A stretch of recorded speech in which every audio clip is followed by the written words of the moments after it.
من الارث اربعۃ الرق وافرا کانا او ناقصا. سب سے پہلے غلام ہونا، خواہ غلام کامل ہو یا ناقص ہو. کامل جیسے قن ہوتا ہے، عبد خالص جسے کہا جاتا ہے، یا ناقص ہو مثلا مکاتب ہے، مدبر ہے، ام ولد ہے. جاؤ بیٹا جاؤ.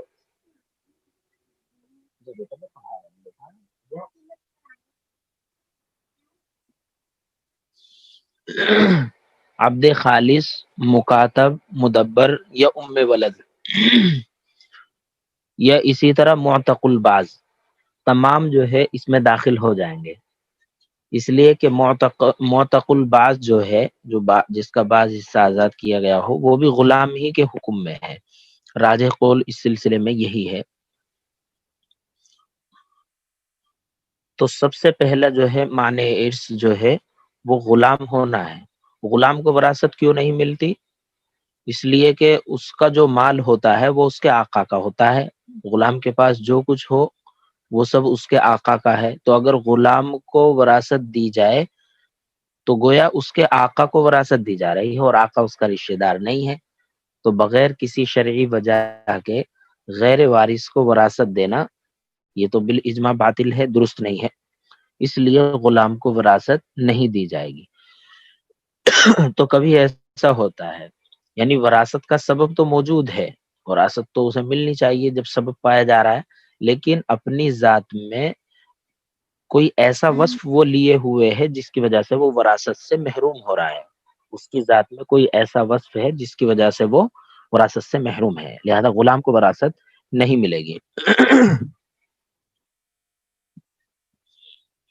نمبر 2 قتل ہے، اور قتل سے مراد وہ قتل ہے جس سے قصاص یا کفارہ واجب ہوتا ہو.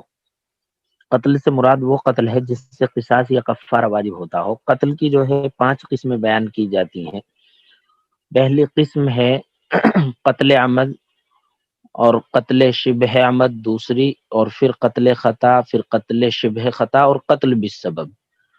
تو 4 قسموں میں تو وراثت سے محرومی ہوتی ہے، اور یہ 5ویں قسم جو قتل بالسبب ہے اس میں وراثت سے محرومی نہیں ہوتی ہے. قتل عمد یعنی کسی دھاردار آلے سے، کسی ہتھیار یا ہتھیار کے قائم مقام کسی ایسی چیز سے قتل کر دینا جس سے عام طور پر آدمی مر ہی جاتا ہو، تو اس صورت میں جو ہے یہ قتل عمد ہوگا، قتل عمد ہوگا. اس سلسلے میں اگرچہ اختلاف بھی ہے، امام ابو حنیفہ تو یہی فرماتے ہیں، صاحبین اور ائمہ ثلاثہ کے نزدیک جان بوجھ کر کسی ایسی چیز سے قتل کرنے کو قتل عمد کہتے ہیں جس سے عام طور پر آدمی مر جاتا ہے، جیسے بھاری لکڑی وغیرہ. لیکن امام صاحب کے یہاں ہتھیار ہو یا ہتھیار کے قائم مقام کوئی آلہ ہو تو اس سے قتل کرنے کو قتل عمد کہتے ہیں. تو بہرحال دھاردار آلے سے کسی کو قتل کرنا یہ قتل عمد ہے، اور اس میں جو ہے گناہ کے ساتھ ساتھ قصاص بھی واجب ہے، اور ایسا قاتل جو ہے وراثت سے بھی محروم ہوگا. قتل عمد میں گناہ کے ساتھ ساتھ قصاص بھی ہے، اور ایسا شخص وراثت سے بھی محروم ہوگا. دوسرے قتل شبہ عمد. قتل شبہ عمد کسے کہتے ہیں؟ یعنی کسی ایسے آلے سے جو نہ ہتھیار ہو اور نہ ہتھیار کے قائم مقام ہو، لیکن ایسا آلہ ہو کہ جس سے عام طور پر جان نکلنے کا غالب گمان ہو، یعنی اس سے عام طور پر جان ہی نکل جاتی ہو. جیسے کوڑا ہے اور بڑی لاٹھی ہے. اس میں بھی صاحبین اور ائمہ ثلاثہ یہ فرماتے ہیں کہ شبہ عمد ایسی چیز سے قتل کرنے کو کہتے ہیں جس سے عام طور پر آدمی نہ مرتا ہو، جیسے چھوٹی لاٹھی. لیکن بہرحال فتویٰ جو ہے وہ امام صاحب ہی کے قول پر ہے، اس لیے امام صاحب کا مسلک ہی آپ یاد رکھیں. قتل عمد کس کو کہتے ہیں؟ یعنی دھاردار آلے سے، ہتھیار وغیرہ سے قتل کرنا. تو اس میں جو ہے گناہ کے ساتھ ساتھ قصاص ہے، اور ایسا شخص وراثت سے بھی محروم ہوگا. اور قتل شبہ عمد یعنی نہ تو ہتھیار ہو اور نہ ہتھیار کے قائم مقام کوئی ایسا آلہ ہو تو اگر اس سے کسی نے جان بوجھ کر کے قتل کر دیا ہے، جیسے کوڑا ہے اور بڑی لاٹھی ہے، تو یہ قتل شبہ عمد ہے۔ اس میں جو ہے گناہ تو ہے، اور گناہ کے ساتھ ساتھ کفارہ اور عاقلہ پر دیت مغلظہ واجب ہوتی ہے۔ شبہ عمد کا حکم کیا ہے؟ گناہ ہے، اور گناہ کے ساتھ ساتھ جو ہے کفارہ اور دیت مغلظہ واجب ہوتی ہے، اور ایسا شخص جو ہے وراثت سے بھی محروم ہوتا ہے۔ کفارہ ایک غلام یا باندی آزاد کرنا، اور اگر یہ نہ ہو تو پھر لگاتار 60 روزے رکھنے ہوتے ہیں۔ اور دیت مغلظہ میں 4 طرح کے 100 اونٹ ہیں، اور دیت مخففہ میں 5 طرح کے 100 اونٹ ہیں۔ تو دیت جو ہے 2 طرح کی ہو گئی، دیت مغلظہ اور دیت مخففہ۔ تو دیت مغلظہ میں 4 طرح کے 100 اونٹ واجب ہوں گے، اور دیت مخففہ میں 5 طرح کے 100 اونٹ واجب ہوں گے۔ اور کفارہ کیا ہے؟ ایک غلام یا باندی آزاد کرنا، اور اگر یہ نہ کر سکتا ہو تو پھر 60 روزے لگاتار رکھنا، 60 روزے لگاتار رکھنا، یعنی اگر غلام اور باندی نہ ہو، دستیاب نہ ہو سکے اسے۔ تو یہ قتل شبہ عمد کا حکم ہوا۔ پھر قتل خطا، قتل خطا کی 2 صورتیں ہیں، ایک خطا فی القصد، ایک خطا فی العمل۔ خطا فی القصد یعنی ارادے میں ہی غلطی ہو گئی، مثلا انسان کو ہی شکار سمجھ کے مار دیا، انسان کو ہی شکار سمجھ لیا، مثلا جو اس کا رشتہ دار ہے اسی کو جو ہے شکار سمجھ لیا، جو اس کا مورث ہے اسی کو شکار سمجھ کے گولی چلا دی، تو یہ خطا فی القصد ہے۔ اور نشانہ چوک جانے کو خطا فی العمل کہتے ہیں، اگر نشانہ چوک گیا ہے تو وہ خطا فی العمل ہے، خطا فی العمل ہے۔ مثلا ہرن کی طرف نشانہ لگایا، لیکن اچانک جو ہے مورث سامنے آ گیا، رشتہ دار جو مورث ہے وہ سامنے آ گیا، تو اور اس کو گولی لگ گئی، تو یہ جو ہے خطا فی العمل ہے، یہ قتل خطا میں ہی آتا ہے۔ تو قتل خطا کی 2 صورتیں ہیں، خطا فی القصد، خطا فی العمل۔ خطا فی القصد یہ تو انسان کو ہی شکار سمجھ لینا اور اس پر گولی چلا دینا، یہ خطا فی القصد ہے۔ اور خطا فی العمل نشانہ چوک جانے کو کہتے ہیں، کہ نشانہ تو ہرن کی طرف تھا لیکن جو ہے وہ لگ گیا مورث کو، رشتہ دار کو، تو یہ خطا فی العمل ہے۔ اور چوتھی قسم ہے قتل شبہ خطا، قتل شبہ خطا، انجانے کا قتل ہو جانا، انجانے میں قتل ہو جانا۔ مثلا نیند میں کروٹ بدلتے ہوئے بچہ دب کر کے مر گیا، نیند سویا ہوا ہے اور کروٹ لی اور بچہ آ گیا، تو اب یہ بچے کی وراثت سے محروم ہو جائے گا۔ تو قتل خطا کی یہ دونوں صورتوں میں، قتل خطا اور قتل شبہ خطا، ان دونوں صورتوں میں جو ہے کفارہ اور دیت مخففہ لازم ہوتی ہے، دیت مخففہ لازم ہوتی ہے، کفارہ بھی ہے اور دیت مخففہ، یعنی 5 طرح کے 100 اونٹ ہوں گے، اور کفارہ وہی ہے، یا تو غلام اور باندی کو آزاد کرے، اور اگر یہ نہ کر سکتا ہو تو 60 روزے لگاتار رکھے۔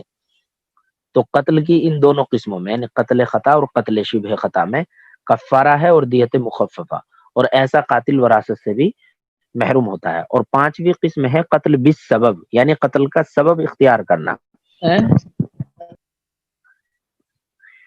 قتل بالسبب یعنی قتل کا سبب اختیار کرنا۔ قتل کا سبب اختیار کرنے کا کیا مطلب ہے؟ یعنی غیر کی زمین میں جو ہے کنواں کھودا اور اس میں اس کا رشتہ دار آ کر کے مر گیا، غیر کی زمین میں کنواں کھودا اور اس میں وہ رشتہ دار آ کر کے مر گیا، تو ایسی صورت میں جو ہے وہ شخص بھی وراثت سے تو محروم نہیں ہوتا ہے، البتہ اس پر دیت واجب ہوتی ہے، اس میں کفارہ بھی نہیں ہے۔ یہ 5ویں قسم جو ہے اس میں صرف دیت واجب ہوگی، کفارہ واجب نہیں ہوگا، اور نہ ہی قاتل وراثت سے محروم ہوگا۔ ہاں، قتل کی جو 4 قسمیں ہیں، یعنی قتل عمد، قتل شبہ عمد، قتل خطا اور قتل شبہ خطا، ان میں جو ہے یا تو قصاص ہے جیسا کہ قتل عمد میں ہوتا ہے، یا پھر کفارہ ہے۔ تو بہرحال ان صورتوں میں قاتل وراثت سے محروم ہوتا ہے، اور قتل بالسبب کی صورت میں وارث وراثت سے محروم نہیں ہوگا، یہ قاتل وراثت سے محروم نہیں ہوگا۔ وہ اختلاف الدینین، 2 دینوں کا مختلف ہونا، اس لیے کہ مسلمان کافر کا وارث نہیں ہوتا اور کافر مسلمان کا وارث نہیں ہوتا، آپ صلی اللہ علیہ وسلم کی حدیث ہے۔ تو دو دین اگر مختلف ہوں تو اس صورت میں ایک دوسرے کے وارث نہیں ہوں گے۔ وہ اختلاف الدارین، دو دار کا مختلف ہونا، دو ملکوں کا مختلف ہونا، یہ صرف کافروں کے حق میں ہے۔ مسلمان چاہے کہیں بھی ہوں، کسی بھی ملک میں ہو، ایک دوسرے کے وارث ہوتے ہیں۔ یہ اختلاف دار اور اختلاف ملک جو ہے یہ صرف کافروں کے حق میں ہے۔ تو اگر دو داروں کے دو مختلف حربی ہیں تو اس صورت میں چاہے حقیقتاً دار مختلف ہو جیسے حربی اور ذمی، یا حکماً دار مختلف ہو جیسے مستعمن اور ذمی۔ حقیقتاً جیسے حربی اور ذمی، حربی کا ملک کون سا ہوتا ہے؟ دار الحرب، اور ذمی کا ملک دار الاسلام ہوتا ہے، چونکہ وہ وہیں مستقل رہتا ہے، جزیہ دے کر کے اگر کے رہتا ہے۔ تو چونکہ کافر ہے اور کافروں کا ملک الگ الگ ہے، ایک دار الاسلام میں ہے اور دوسرا دار الحرم میں، تو یہ حقیقت ان کی مثال ہوئی۔ تو دونوں ایک دوسرے کے وارث نہیں ہوں گے۔ یا حکمن جیسے مستأمن اور ذمی، مستأمن اور ذمی، مستأمن جو امن چاہ کر کے ویزا لے کر کے عارضی قیام کے طور پر دارالاسلام میں رہ رہا ہو، عارضی قیام کے طور پر دارالاسلام میں رہ رہا ہو، تو یہ مستأمن ہے۔ اور ذمی تو چونکہ یہ دارالاسلام کا مستقل، دارالاسلام میں مستقل رہتا ہے جزیہ دے کر کے، تو یہ یہیں کا باشندہ ہے۔ اور مستأمن یہ عارضی طور پر رہ رہا ہے، اس کا اصل جو دار ہے وہ دار الحرب ہے، لہذا یہ بھی ایک دوسرے کے وارث نہیں ہوں گے، اگرچہ عارضی طور پر یہ بھی دارالاسلام میں ہے یعنی مستأمن، لیکن اصل دار اس کا دار الحرب ہے، اس لیے دار مختلف ہے تو دونوں ایک دوسرے کے وارث نہیں ہوں گے۔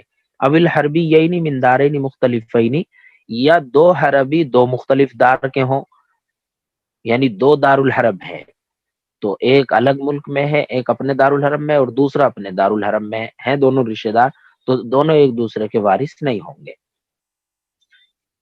اول حربی یعنی من دارین مختلفین، یہ حکمن کی بھی مثال بن سکتی ہے، مثلا دونوں دار الحرب کے، ایک اس دار الحرب کا ہے ایک اس دار الحرب کا ہے، لیکن دار الاسلام میں رہ رہے ہیں کہیں، تو اس صورت میں جو ہے دونوں ایک دوسرے کے وارث نہیں ہوں گے، اس لیے کہ دار ان کا مختلف ہے۔ مثلا ایک امریکہ کا ہے اور ایک روس کا ہے، اور مثال کے طور پر افغانستان رہ رہے ہیں دونوں، یعنی امن چاہ کر کے یعنی مستأمن ہے، تو یہ حکمن کی بھی مثال ہو جائے گی۔ تو چونکہ حقیقتاً ان کا دار مختلف ہے، ایک امریکہ کا ہے ایک روس کا ہے، تو اس وجہ سے دونوں ایک دوسرے کے وارث نہیں ہوں گے۔ یا ایک امریکہ میں ہے ایک روس میں ہی ہے، تو تب بھی یہ حقیقتاً کی مثال بن کر کے دونوں ایک دوسرے کے وارث نہیں ہوں گے۔ بہرحال یہ اختلاف دار کے جو مسائل ہیں یہ کافروں کے حق میں ہے، مسلمانوں کے حق میں نہیں ہے۔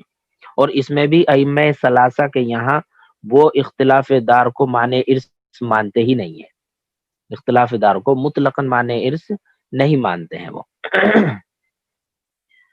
تو گویا احناف کے یہاں ہے اختلاف دار کافروں کے حق میں کہ وہ معنی ارث ہے۔ اور پھر آخر میں بتایا کہ دار مختلف ہو جاتا ہے لشکر اور بادشاہ سے، جو فوج ہے لشکر ہے اس کے اختلاف سے دار بھی مختلف ہو جائے گا، ملک بھی مختلف ہو جائے گا۔ لانقطاع العصمت فیما بینہم، چونکہ ان میں سلامتی جان و مال کی منقطع ہو جاتی ہے، جان و مال کی سلامتی کے منقطع ہونے کی وجہ سے دار جو ہے لشکر اور فوج سے مختلف ہو جائے گا۔ یہ ملک ہے، اس کی فوج ہے اور اس کا ایک بادشاہ ہے، اسی کے برابر میں دوسرا ملک ہے، اس کی فوج اور اس کا بادشاہ الگ ہے، تو یہ الگ دار سمجھے جائیں گے، مختلف دار سمجھے جائیں گے،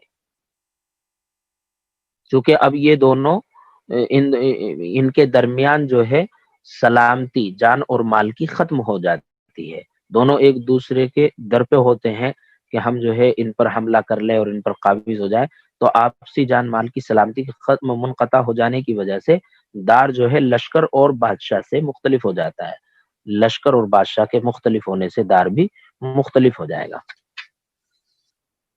اس کا ترجمہ دیکھیں، فصل فی الموانع، یہ فصل موانع ارث کے بیان میں، وراثت سے روکنے والی چیزوں کے بیان میں۔ المانع من الارث اربعۃ، وراثت سے روکنے والی چیزیں چار ہیں۔ الرق وافرا کان او ناقصا، غلام کا ہونا خواہ غلام کامل ہو یا ناقص ہو، جیسے قن، وافرن سے مراد یعنی کامل غلام جو قن ہوتا ہے، قن یعنی عبد خالص، او ناقصن جیسے مدبر وغیرہ. والقتل الذي يتعلق به وجوب القصاص او الکفارتی، اور وہ قتل جس سے قصاص یا کفارے کا وجوب متعلق ہوتا ہے.